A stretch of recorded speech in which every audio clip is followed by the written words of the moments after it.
Hello everyone, welcome to my channel Savitri Sunita vlogs.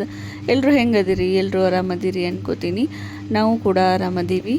And ಇವಾಗ ಒಂದು ಸ್ವಲ್ಪ ವಿಡಿಯೋಸ್ ಹಾಕೋದು ಲೇಟ್ ಆಗತೈತಿ. ವಿಡಿಯೋ ಮಾಡ್ಕೊಳ್ಳೋದಕ್ಕೂ ನನಗೆ ಸ್ವಲ್ಪ ಟೈಮ್ ಸಿಗ್ತಾ ಇಲ್ಲ. ಆಮೇಲೆ ಇರೋವಂಥ ವಿಡಿಯೋನೂ ಎಡಿಟ್ ಮಾಡಿ ಹಾಕೋದಕ್ಕೂ ನನಗೊಂದು ಸ್ವಲ್ಪ ಟೈಮ್ ಮ್ಯಾನೇಜ್ ಮಾಡೋದಕ್ಕಾಗ್ತಾ ಇಲ್ಲ. ಸೊ ಹೀಗಾಗಿ ಒಂದು ಸ್ವಲ್ಪ ಲೇಟ್ ಆಗ್ತಿದೆ ವಿಡಿಯೋನ ಅಪ್ಲೋಡ್ ಮಾಡೋದು. ಇವತ್ತು ಫೈನಲಿ ವಿಡಿಯೋನ ಹಾಕಬೇಕು ಅಂತ ಅಂದ್ಕೊಂಡು ವಿಡಿಯೋಸ್ ಮಾಡಿಕೊಂಡು ಎಡಿಟ್ ಮಾಡಿ ಇವತ್ತು ವಿಡಿಯೋನ ಹಾಕ್ತಾಯಿದ್ದೀನಿ. ಆ್ಯಕ್ಚುಲಿ ಏನು ಸ್ಪೆಷಲ್ಲು ಅಂತ ಅಂದರೆ ನಾಗರ ಪಂಚಮಿ ಹಬ್ಬ ಬಂತು. ಸೊ ಪಂಚಮಿ ಹಬ್ಬದ್ದು ವಿಡಿಯೋ ಹಾಕಲೇಬೇಕಲ್ಲ. ಸೊ ನೀವೆಲ್ಲರೂ ವೇಟ್ ಮಾಡ್ತಾ ಇರ್ತೀರಿ ನಮ್ಮ ಮನೇಲಿ ನಾವು ಯಾವ ಥರ ಪಂಚಮಿ ಹಬ್ಬನ ಮಾಡ್ತೀವಿ, ಆಮೇಲೆ ಏನೇನೆಲ್ಲ ಉಂಡಿನ ಮಾಡಿರ್ತೀವಿ ಅನ್ನೋದನ್ನೆಲ್ಲ ನೋಡಬೇಕು ಅಂತ ವೇಟ್ ಮಾಡ್ತಾ ಇರ್ತೀರಿ. ಸೊ ಹೀಗಾಗಿ ನಾನು ಒಂದು ಸ್ವಲ್ಪ ಟೈಮ್ ಮಾಡಿಕೊಂಡು ವಿಡಿಯೋನ ಮಾಡಿಕೊಂಡು ಇಲ್ಲಿ ಅಪ್ಲೋಡ್ ಮಾಡ್ತಾಯಿದ್ದೀನಿ. ಆ್ಯಂಡ್ ಇಲ್ಲಿ ಪಂಚಮಿ ಹಬ್ಬದ ಬಗ್ಗೆ ಏನು ಹೇಳಬೇಕು ಅಂದರೆ ಆ್ಯಕ್ಚುಲಿ ಇದು ಉತ್ತರ ಕರ್ನಾಟಕದ ಒಂದು ಸ್ಪೆಷಲ್ ಹಬ್ಬ ಅಂತಲೇ ಹೇಳ್ಬೋದು. ಸೊ ಇಡೀ ಕರ್ನಾಟಕದ ಫುಲ್ ಎಲ್ಲನೂ ನಾಗರ ಪಂಚಮಿ ಹಬ್ಬ ಮಾಡೇ ಮಾಡ್ತಾರೆ. ಬಟ್ ಎಲ್ಲ ಕಡೆ ಏನು ಮಾಡ್ತಾರೆ ಅಂತ ಅಂದರೆ ನಾಗಪ್ಪನಿಗೆ ಹೋಗಿ ಹಾಲನ್ನು ಎರೆದು ಬರ್ತಾರೆ, ಆಮೇಲೆ ದೇವಸ್ಥಾನಕ್ಕೆ ಹೋಗಿ ಬರ್ತೀವಿ ಅಷ್ಟೇ. ಬಟ್ ನಮ್ಮ ಕಡೆ ಉತ್ತರ ಕರ್ನಾಟಕದ ಕಡೆ ಪಂಚಮಿ ಹಬ್ಬದಲ್ಲಿ ಒಂದು ಸ್ವಲ್ಪ ವೆರೈಟಿ ಆಗಿನೇ ಅಂದರೆ ಒಂದು ಸ್ವಲ್ಪ ಡಿಫ್ರೆಂಟ್ ಆಗಿನೇ ನಾವು ಹಬ್ಬವನ್ನು ಆಚರಣೆ ಮಾಡ್ತೀವಿ. ಅಂದರೆ ಮನೆಯಲ್ಲಿ ಪಳಾರದು ಎಲ್ಲನೂ ರೆಡಿ ಮಾಡ್ಕೋತೀವಿ. ಅಂದರೆ ಉಂಡೆ ಒಂದೇ ಥರದ ಉಂಡೆ ಎಲ್ಲ ವಿಧವಾದಂತಹ ಉಂಡೆನ ರೆಡಿ ಮಾಡಿರ್ತೀವಿ. ಆಮೇಲೆ ಚುನ್ಮುರಿ ಚೂಡ ಮಾಡ್ಕೊಂಡಿರ್ತೀವಿ. ಈ ಥರ ಎಲ್ಲನೂ ನಾವು ಮನೆಯಲ್ಲಿ ರೆಡಿ ಮಾಡ್ಕೊಂಡಿರ್ತೀವಿ. ಅಂದರೆ ಪೂರ್ತಿ ನಾರ್ತ್ ಕರ್ನಾಟಕದ ಕಡೆ ಏನಿರುತ್ತೆ ಸೊ ಅಲ್ಲಿ ಒಂದು ಸ್ವಲ್ಪ ಡಿಫ್ರೆಂಟಾಗಿಯೇ ಮಾಡ್ತೀವಿ ಅಂತಲೇ ಹೇಳ್ಬೋದು. ನಮ್ಮ ಮನೆಯಲ್ಲಿ ಪಂಚಮಿ ಹಬ್ಬಕ್ಕೆ ನಾವು ಏನೇನೆಲ್ಲ ಉಂಡೆ ಮಾಡಿದ್ದೀವಿ ಅಂತ ಅಂದರೆ ಈ ಸಲ ನಾವು ಬುಂದೆ ಕಾಳು ಉಂಡೆ, ಆಮೇಲೆ ಶೇಂಗಾ ಉಂಡೆ, ಪುಟಾಣಿ ಉಂಡೆ, ಹಿಟ್ಟಿನ ಉಂಡೆ, ಆಮೇಲೆ ಇನ್ನೂ ಯಾವುದು ಉಳಿತು ಅಕ್ಕಿ ಉಂಡೆ, ಈ 5 ಥರ ಉಂಡೆನ ಕಟ್ಟಿದ್ದೀವಿ. ಆಮೇಲೆ ಒಂದು ಲಡಿಕೆ ಉಂಡೆ, 6 ಥರ ಉಂಡೆನ ಈ ಸಲ ನಾವು ರೆಡಿ ಮಾಡಿದ್ದೀವಿ. ಆ್ಯಕ್ಚುಲಿ ನಾವು ಇಯರ್ಲಿ ಏನು ಮಾಡ್ತೀವಿ ಅಂದರೆ ಬುಂದೆ ಏನು ಕಾಳೇನಿರುತ್ತಲ್ಲ ಸೊ ಬುಂದೆ ಕಾಳನ್ನು ಮನೆಯಲ್ಲೇ ರೆಡಿ ಮಾಡಿ ಬುಂದೆ ಉಂಡೆನ ಕಟ್ಟಿರ್ತೀವಿ. ಬಟ್ ಈ ಸಲ ಯಾಕೋ ನಮ್ಮಮ್ಮ ಏನಂದರು, ಸುಮ್ಮನೆ ಅದೆಲ್ಲ ಗದ್ದಲ ಮಾಡೋದು ಬೇಡ, ಹೊರಗಡೆನೇ ಫ್ರೆಶ್ ಆಗಿ ಮಾಡಿಸ್ಕೊಂಡು ಕಾಳನ್ನು ಮಾಡಿಸ್ಕೊಂಡು ಬಂದು ಮನೆಯಲ್ಲಿ ಉಂಡೆ ಕಟ್ಟೋಣ ಅಂತ ಅಂದರು. ಸೊ ಹೀಗಾಗಿ ಹೊರಗಡೆನೇ ಕಾಳನ್ನು ತೊಗೊಂಡು ಬಂದು ಮನೆಯಲ್ಲಿ ಬುಂದೆ ಕಾಳು ಉಂಡೆ ಮಾಡಿದ್ವಿ. ಆ್ಯಂಡ್ ಜಸ್ಟ್ ಈ ಸಲ ನಾವು ಒಂದೇ ದಿನದಲ್ಲೇ 6 ಥರ ಉಂಡೆನ ರೆಡಿ ಮಾಡಿದ್ವಿ. ಆ್ಯಂಡ್ ಅದ್ರ ಜೊತೆಗೆ ಚೂಡ ಕೂಡ ಮಾಡಿದ್ವಿ. ಇಲ್ಲಿ ನಮ್ಮ ಮನೆಗೆ ಸ್ವಾಮೀಜಿ ಬಂದಿದ್ದರು. ಅಂದರೆ ರೆಗ್ಯುಲರಾಗಿ ಅವರು ನಮ್ಮ ಮನೆ ಸ್ವಾಮೀಜಿನೇ. ಸೊ ರೆಗ್ಯುಲರಾಗಿ ಅವರು ನಮ್ಮ ಮನೆಗೆ ಬರ್ತಾನೆ ಇರ್ತಾರೆ. ಸೊ ಇವಾಗ ಉಂಡೆ ಕಟ್ಟೋ ಟೈಮಲ್ಲಿ ಬಂದಿದ್ದರು. ಒಂದು ಸ್ವಲ್ಪ ಕಮೆಂಟ್ ಹೊಡಿತಾ ಇದ್ದರು ನಾನು ವಿಡಿಯೋ ಮಾಡೋದು ನೋಡಿ.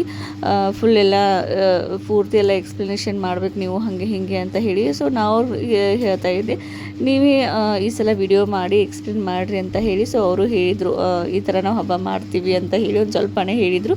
ಸೊ ಹೀಗಾಗಿ ನಾನು ವಿಡಿಯೋದಲ್ಲಿ ಹಾಕೋದಕ್ಕೆ ಹೋಗಲಿಲ್ಲ. ಆ್ಯಂಡ್ ಪಂಚಮಿಗೆ ಎಲ್ಲನೂ ರೆಡಿ ಮಾಡತ್ತೀವಿ. ಇಲ್ಲಿ ನಮ್ಮಮ್ಮ ಮತ್ತು ನಮ್ಮ ಕಾಕು ಆಮೇಲೆ ನಮ್ಮ ಪವಿತ್ರ ಎಲ್ಲರೂ ಸೇರಿಕೊಂಡು ಉಂಡೆ ಮಾಡತ್ತಿದ್ರು. ಆಮೇಲೆ ನಮ್ಮ ನಮ್ಮ ಆಯಿ ಏನಿದ್ದಾಳಲ್ಲ ಸೊ ಅವಳು ಅಡುಗೆ ಮನೆಯಲ್ಲಿನೇ ಬಂದು ಕುಂತಳು. ಅಡುಗೆ ಮನೆಯಲ್ಲಿ ಬಂದು ಕುಂತು ಅವ್ರಿಗೆಲ್ಲರಿಗೂ ಹೇಳ್ತಿರ್ತಾಳೆ ಉಂಡೆ ಮಾಡಬೇಕಾದ್ರೆ, ಆ ಉಂಡೆ ಮಾಡಿರಿ, ಇದನ್ನು ಮಾಡಿರಿ, ಅದನ್ನು ಮಾಡಿರಿ, ಅಷ್ಟು ಬೆಲ್ಲ ಹಾಕಿರಿ, ಇಷ್ಟು ಸಕ್ಕರೆ ಹಾಕಿರಿ ಅಂತ ಹೇಳ್ಕೊಂಡು ಉಂಡೆ ಮಾಡಬೇಕಾದ್ರೆ ಹೋಗಿ ಕುಂತಿದ್ಲು. ಅಷ್ಟರಲ್ಲಿ ಏನಾಯಿತು ಅಂತಂದರೆ ನನ್ನ ಇಬ್ಬರು ಫ್ರೆಂಡ್ಸ್ ಬಂದರು. ಇವರಿಬ್ಬರು ನನ್ನ ಬೆಸ್ಟ್ ಫ್ರೆಂಡ್ಸು. ಸೊ ಮುಂಚೆ ಒಂದು ಬ್ಲಾಗಲ್ಲಿ ಹಾಕಿದ್ದೆ ನಾನು. ಇವರಿಬ್ಬರು ನನಗೆ PUC ಫ್ರೆಂಡ್ಸು. ಆ್ಯಕ್ಚುಲಿ ನಾವು ಬೆಸ್ಟ್ ಫ್ರೆಂಡ್ ಆಗಿದ್ವಿ ಯಾವಾಗ ಅಂತಂದರೆ ಡಿಗ್ರಿಯಲ್ಲಿದ್ದಾಗ ನಾವು 3 ಜನನೂ ಫುಲ್ ಬೆಸ್ಟ್ ಫ್ರೆಂಡ್ಸ್ ಆದ್ವಿ. ಆಫ್ಟರ್ ಡಿಗ್ರಿ ಆದಮೇಲೆ ನಮ್ಮದು ಮಾಸ್ಟರ್ ಡಿಗ್ರಿ ಆದಮೇಲೆ ನಮ್ಮದು ಆಮೇಲೆ ನಾವು ಪ್ರೊಫೆಷ್ನಲ್ ಟೈಮಲ್ಲಿ ಇದ್ದಾಗ ಅಂದರೆ ಏನು ಟೀಚಿಂಗ್ ಮಾಡತ್ತಿದ್ನಲ್ಲ ಆ ಒಂದು ಟೈಮಲ್ಲೂ ನಮ್ಮ ಫ್ರೆಂಡ್ಶಿಪ್ ಹಾಗೆ ಇತ್ತು. ಅದಾದಮೇಲೆ ಇವಾಗ ಮದುವೆ ಆಗಿ ನನಗೆ ಮಕ್ಕಳಾದಮೇಲೂ ನಮ್ಮ 3 ಜನದ ಫ್ರೆಂಡ್ಶಿಪ್ಪೂ ಇನ್ನೂ ಹಾಗೆ ಇದೆ. ಆ್ಯಕ್ಚುಲಿ ನಾನು ಒಂದು ಕಡೆ ಎಲ್ಲೋ ಮಾತನ್ನು ಕೇಳಿದ್ದೆ, ಡಿಗ್ರಿಲಿ ಯಾರು ಬೆಸ್ಟ್ ಫ್ರೆಂಡ್ಸ್ ಅಂತ ಇರ್ತಾರಲ್ಲ ಅವರು ಜೀವನ ಪೂರ್ತಿಯಾಗಿಯೂ ನಮ್ಮ ಜೊತೆ ಬೆಸ್ಟ್ ಫ್ರೆಂಡ್ಸ್ ಆಗಿಯೇ ಇರ್ತಾರೆ ಅಂತ ಹೇಳಿ. ಸೊ ನನ್ನ ಲೈಫಲ್ಲಂತೂ ಅದು ನಿಜಾನೇ ಆಗಿದೆ. ಅಂದರೆ ನನ್ನ ಲೈಫಲ್ಲಿ ಇವರಿಬ್ಬರು ಬೆಸ್ಟ್ ಫ್ರೆಂಡ್ಸ್ಗಿಂತನೂ ಜಾಸ್ತಿನೇ, ಅಂದರೆ ನನ್ನ ಅಕ್ಕ ತಂಗಿಯರು ಏನಿದಾರಲ್ಲ, ನಮ್ಮ ಅಕ್ಕ ಆಮೇಲೆ ನಮ್ಮ ತಂಗಿಯರು ಏನಿದಾರಲ್ಲ ಅವ್ರಿಗಿಂತ ಒಂದು ಸ್ವಲ್ಪ ಜಾಸ್ತಿನೇ ಅಂತಲೇ ಹೇಳ್ಬೋದು. ನಾನು ಪ್ರತಿಯೊಂದೂ ಇವ್ರ ಜೊತೆ ಶೇರ್ ಮಾಡ್ಕೋತೀನಿ. ಅವ್ರದ್ದೇನಾದರೂ ಅವರು ನನ್ನ ಜೊತೆನೇ ಶೇರ್ ಮಾಡ್ಕೋತಿರ್ತಾರೆ. ಸೊ ನಮ್ಮದು ಫ್ಯಾಮ್ಲಿನೂ ಒಂದೇ ಆಗಿಬಿಟ್ಟಂಗೆ ಆಗಿದೆ ಇವಾಗಂತೂ. ಇವಾಗ ನನಗೆ ಪಾಪು ಆಗಿತ್ತಲ್ಲ, ಸೊ ವಿಜು ಏನು ಹುಟ್ಟಿದ್ಲಲ್ಲ, ಸೊ ವಿಜು ಹುಟ್ಟಿದಾಗಿಂದ ಅವ್ರಿಗೆ ನೋಡೋದಕ್ಕೆ ಬರೋದಕ್ಕೆ ಟೈಮ್ ಸಿಕ್ಕಿರಲಿಲ್ಲ. ಅಂದರೆ ಒಬ್ಬರು ಫ್ರೆಂಡು ಬೆಂಗಳೂರಲ್ಲಿ ಇರ್ತಾಳೆ, ಒಬ್ಬರು ಫ್ರೆಂಡು ಅವಳು ಟೀಚಿಂಗ್ ಮಾಡ್ತಿರ್ತಾಳೆ.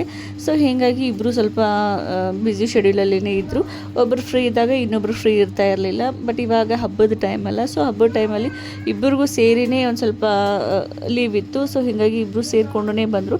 ಆ್ಯಕ್ಚುಲಿ ನಾನು ಅವ್ರಿಗೆ ಹೇಳಿದ್ದೆ, ಬರೋದಾದರೆ ಇಬ್ಬರು ಕೂಡಿ ಬರ್ರಿ, ಒಬ್ಬೊಬ್ಬರೇ ಬರೋಕ್ಕೆ ಹೋಗಬೇಡ್ರಿ, ಅಂದರೆ ನಮ್ಮ 3 ಜನದ್ದು ಮೀಟಪ್ ಆಗಲ್ಲ, ಆಮೇಲೆ ಸರಿಯಾಗಿ ಎಂಜಾಯ್ಮೆಂಟ್ ಮಾಡೋದಕ್ಕಾಗಲ್ಲ, ಮಾತಾಡೋದಕ್ಕಾಗಲ್ಲ ಅಂತ ಹೇಳಿಬಿಟ್ಟಿದ್ದೆ. ಇಬ್ಬರು ಸೇರಿನೇ ಬರ್ರಿ ಅಂತ ಹೇಳಿದೆ. ಸೊ ಇಬ್ಬರು ಕೂಡ್ಕೊಂಡೇ ಬಂದಿದ್ದರು. ಆಮೇಲೆ ವಿಜುಗೆ ಇಬ್ಬರು ಡ್ರೆಸ್ ತೊಗೊಂಡು ಬಂದಿದ್ದರು. ಆಮೇಲೆ ನನ್ನ ಇನ್ನೊಬ್ಬಳು ಏನು ಫ್ರೆಂಡ್ ಇದ್ಲಲ್ಲ, ಅವಳು ಬ್ಯಾಂಕಲ್ಲೇನ ತೊಗೊಂಡು ಬಂದಿದ್ದಾಳೆ ನನಗೆ, ಆಮೇಲೆ ವಿಜುಗೆ. ಅವ್ರ ಊರಲ್ಲಿ ಏನೋ ಜಾತ್ರೆ ಇತ್ತಂತೆ. ಸೊ ಅವಳಿಗೆ ನಾನು ಹೇಳಿದ್ದೆ, ನನ್ನ ಮಗಳಿಗೆ ಶಾಪಿಂಗ್ ಮಾಡು ನಿಮ್ಮ ಊರಲ್ಲಿ ಜಾತ್ರೆಗೆ ಅಂತ ಹೇಳಿ. ಸೊ ಅವಳು ಏನಂದ್ಲು, ನೀ ಹೇಳೋಕ್ಕಿಂತ ಮುಂಚೆನೇ ನಾನು ಬ್ಯಾಂಗಲ್ ತೊಗೊಂಡು ಇಟ್ಕೊಂಡಿದ್ದೀನಿ ಅಂತ ಹೇಳಿದ್ಲು. ಸೊ ಈ ಥರ ಇದೆ ನಮ್ಮ ಫ್ರೆಂಡ್ಶಿಪ್ಪು. ನಾವು ಏನು ಎಕ್ಸೆಪ್ಟ್ ಮಾಡ್ತೀವಿ, ನಾವು ಏನು ಅಂದ್ಕೊಂಡಿರ್ತೀವಿ, ನಾನು ಏನು ಕೇಳ್ತೀನಿ ಅಂತ ಅನ್ನೋದಕ್ಕೆ ಮುಂಚೆನೇ ಅವರಿಬ್ಬರು ಶಾಪಿಂಗ್ ಮಾಡಿರ್ತಾರೆ.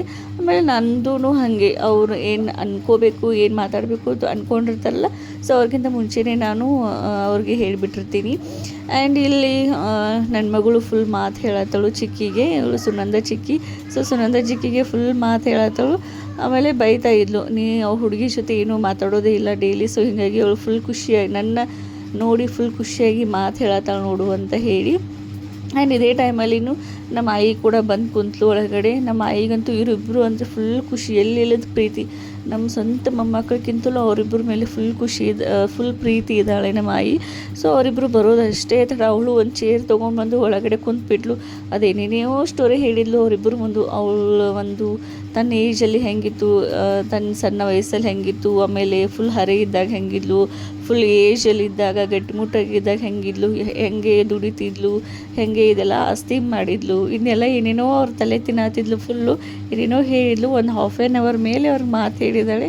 ಸೊ ನಾನಂತೂ ಫುಲ್ ವಿಡಿಯೋ ಮಾಡ್ಕೊಳ್ದು. ಆಮೇಲೆ ಎದ್ದು ಹೋಗ್ಬಿಟ್ಟೆ ಅಡುಗೆ ಮನೆಗೆ.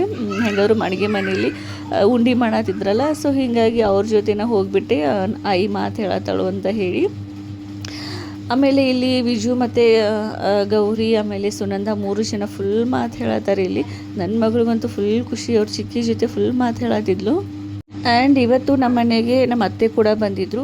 ಯಾಕಂತಂದರೆ ನಮ್ಮ ಅತ್ತೆ ಮನೆಯಲ್ಲಿ ಈ ವರ್ಷ ಏನೇನೋ ಉಂಡೆ ಕಟ್ಟಂಗಿಲ್ಲಂತೆ. ಅಂದರೆ ನಮ್ಮ ಅತ್ತೆ ಮಗಂದು ಈ ಸಲ ಮದುವೆ ಆಗಿತ್ತು. ಸೊ ನಮ್ಮ ಕಡೆ ಯಾರ ಮನೆಯಲ್ಲಿ ಮದುವೆ ಆಗಿರುತ್ತಲ್ಲ, ಸೊ ಆ ಒಂದು ವರ್ಷ ಈ ಥರ ಉಂಡೆಯದು ಏನು ಕಟ್ಟಲ್ಲ. ಸೊ ಹೀಗಾಗಿ ಇಲ್ಲೇ ತವ್ರ ಮನೆಗೇ ಬಂದಿದ್ದರು. ನಮ್ಮ ಮಮ್ಮಿ ಮತ್ತು ನಮ್ಮ ಕಾಕು ಏನು ಹೇಳಿದರು, ನಾವೇ ಎಲ್ಲ ಉಂಡೆ ಕಟ್ಕೊಡ್ತೀವಿ, ಸೊ ನೀನು ಹಾಗೆ ಬಂದು ಉಂಡೆ ಕಟ್ಟು ಅಂತ ಹೇಳಿದರು. ಸೊ ಹೀಗಾಗಿ ನಮ್ಮಮ್ಮ ಮತ್ತು ನಮ್ಮ ಕಾಕು ನಮ್ಮ ಅತ್ತೆ 3 ಜನ ಸೇರಿಕೊಂಡು ಇಲ್ಲಿ ಉಂಡೆಯನ್ನು ಕಟ್ಟತ್ತರು.